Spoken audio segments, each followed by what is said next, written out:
Good evening, ladies and gentlemen. John Kelly for Options University on Wednesday, October 5th, 2011. First, the disclaimer: trading can be and will be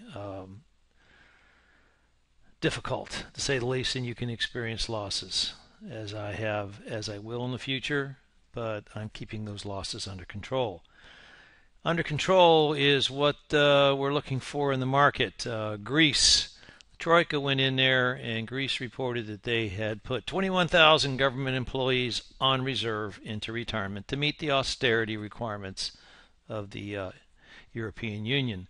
But what the Troika found out was that Greece then turned around and hired 24,000 new government employees.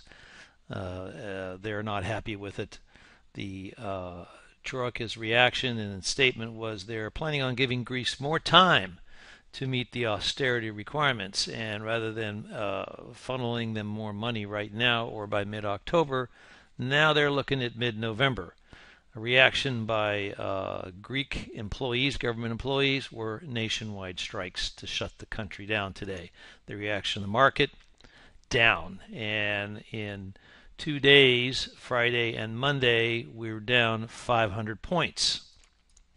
And by Tuesday, around 3 o'clock, another 750 points to the downside. Where's the bottom? And then a statement came out from a commissioner with the European Union who said that capital positions of European banks must be reinforced to provide additional safety margins and thus reduce uncertainty. And also we had Moody's come out with a downgrade of Italy to an A2. But that one statement by that commissioner, by the close on Tuesday, in 45 minutes, the market reversed a total of 400 points from 250 down to finish at 150 to the upside. Here was the market over a period of 2 days, and this day here is that tail. We had undercut the August lows of 1077 to 1068. That's a new low. It's a new line I've drawn in the sand here now. And then we have this reversal with the buying tail, and we are back up into the trading zone or channel that we have been in for the last 2 months. If we come up around the 50-day moving average at 1075, this would be a huge test. Now, we had more economic news on Monday and Tuesday and today. Mr. Bernanke was speaking before a joint committee in Congress on the U.S. economy being very close to faltering, but that the Fed is ready to provide more stimulus.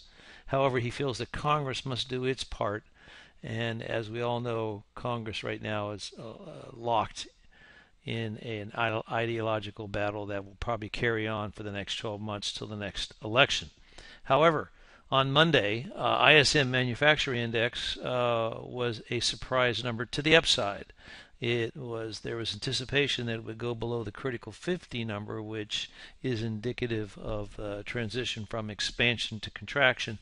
That did not happen, and that was, although the news on the European and the Greece situation was weighing heavily on the market, I think that aided in the turnaround on Tuesday.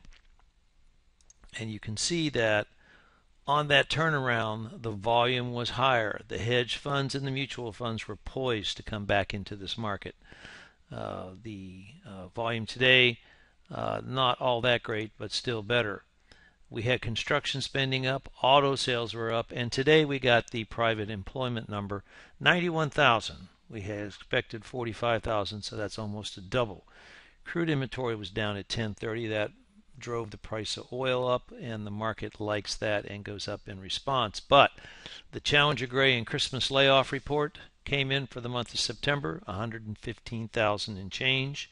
It was double the August number. Throw a little bit of water on the rally fire. ISM non-manufacturing index was up slightly, very slightly, but factory orders were down.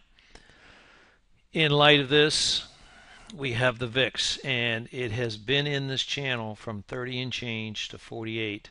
We came up to about 47 until we got that statement from the European Commissioner, and we saw a 10% drop on Tuesday and another 7 to 8% drop today, and we're coming back down into the middle of that VIX range.